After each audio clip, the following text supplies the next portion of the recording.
O que acontece entre a morte e a ressurreição do corpo? Leiamos. Também sabe o Senhor livrar da tentação os piedosos e reservar para o dia do juízo os injustos, que já estão sendo castigados. 2 de Pedro, capítulo 2, versos 9. Quando apresentamos essa passagem aos mortalistas, adventistas do sétimo dia e testemunhas de Jeová, como prova de que na morte a alma dos perdidos já estão em sofrimento no estado intermediário, eles costumam justificar usando algumas poucas traduções que dão o sentido que querem dar ao texto, de que o castigo é um castigo futuro. Vejamos essas traduções. Assim sabe o Senhor livrar da tentação os piedosos e reservar os injustos para o dia do juízo, para serem castigados. Versão Almeida Corrigida e Fiel. Portanto, Jeová sabe livrar da provação os que têm devoção a Ele, mas reservar os injustos para serem destruídos no dia do julgamento. Versão Tradução do Novo Mundo. Entretanto, a maioria esmagadora das traduções traduz corretamente, dando o sentido de que os perdidos estão aguardando o juízo já sob castigo, mostrando que existe sim o estado intermediário. Vejamos algumas traduções. É porque o Senhor sabe livrar da provação os piedosos e reservar, sob castigo, os injustos para o dia do juízo. Versão Almeida Revisada Atualizada. Vemos, portanto, que o Senhor sabe livrar os piedosos da provação e manter em castigo os ímpios para o dia do juízo. Versão Nova Versão Internacional. Vemos, portanto, que o Senhor sabe resgatar das provações os que lhe são devotos e, ao mesmo tempo, manter os perversos sob castigo até o dia do julgamento. Versão Nova Versão Transformadora. Assim, o Senhor sabe livrar da provação os piedosos e manter os injustos sob castigo para o dia do juízo. Versão Nova Almeida Atualizada. Constatamos, portanto, que o Senhor sabe livrar os piedosos da provação e manter em castigo os ímpios para o dia do juízo. Versão King James Atualizada. Portanto, todas essas traduções não apoiam a interpretação dos mortalistas. No contexto do capítulo 2 de sua segunda carta, Pedro vem expondo a severidade do julgamento de Deus sobre os anjos que pecaram, sobre o mundo antigo e sobre Sodoma e Gomorra. De acordo com o versículo 4, que faz conexão com o versículo 9, Deus lança os anjos que pecaram no inferno. Tártaros, que no original grego é um verbo e não substantivo, e significa lançar ao Hades, ou inferno, para serem guardados até o julgamento. Vejamos. Ora, se Deus não poupou anjos quando pecaram, antes, precipitando-os no inferno, os entregou a abismo de trevas, reservando-os para juízo. 2 de Pedro, capítulo 2, versos 4. Veja que Pedro diz que os anjos que pecaram estão no inferno, reservados para o juízo. E no versículo 9, ele vai falar dos ímpios.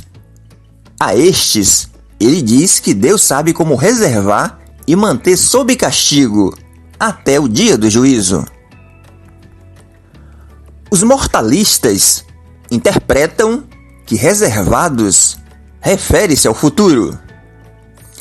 Entretanto, A palavra grega utilizada nesse texto, kolazomenos, é a forma de particípio presente do verbo kolazo, que significa punir. O tempo presente do particípio transmite a ideia de que esta punição é contínua.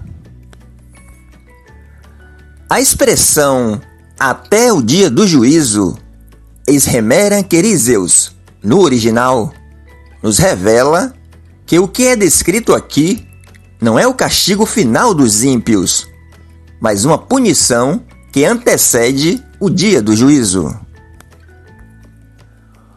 O texto na ideia dos mortalistas fica assim: estão reservados para o dia do juízo para serem castigados. Só que o verbo kolazo está no particípio presente. Como pode alguém ser mantido para o dia do juízo, para ser castigado só nesse dia, se o verbo indica um castigo presente e não futuro? Essa interpretação não concorda com os originais do texto bíblico. Os mortalistas também argumentam que no capítulo 3 dessa mesma carta aparece uma frase parecida, em que Pedro diz: mas os céus e a terra de agora, pela mesma palavra, têm sido guardados para o fogo, sendo reservados para o dia do juízo e da perdição dos homens ímpios. Segundo de Pedro, capítulo 3, versos 7. E aí perguntam os mortalistas: os céus e a terra já estão sendo castigados nesse momento? As duas construções são parecidas, porém diferentes. Enquanto a primeira, segundo de Pedro 2,9, afirma que os ímpios estão reservados para o juízo, mas já estão sendo castigados, a segunda, segundo de Pedro 3,7, que fala dos céus e da terra, diz apenas que estão reservados, mas não que já estão sendo destruídos, queimados ou castigados nesse momento. Além disso, o verbo que aparece no original para reservado não é kolazomenos, que aparece no capítulo 2. O verbo em 2 de Pedro 3,7 não está no particípio presente. Não denota ideia de continuidade. Tem apenas o significado de armazenar, reservar. Portanto, não dá para justificar 2 de Pedro 2,9 com 2 de Pedro 3,7. Outro artifício criado para negar a clareza do texto é dizer que o manter sob castigo os ímpios é agora, nessa vida terrena. Mas como assim? Como é que Deus está reservando sob castigo essas pessoas nessa terra, se Deus está sempre dando oportunidade para o arrependimento, oportunidade para o perdão, para a salvação? Até porque Deus não tem prazer na morte do ímpio. Logo, Ele não pode estar reservando essas pessoas agora, em vida, para serem castigadas futuramente no Geena. Se assim o fosse, significaria então que Deus decretou a condenação delas. Elas não teriam mais a chance de serem salvas, o que não condiz com a mensagem do Evangelho.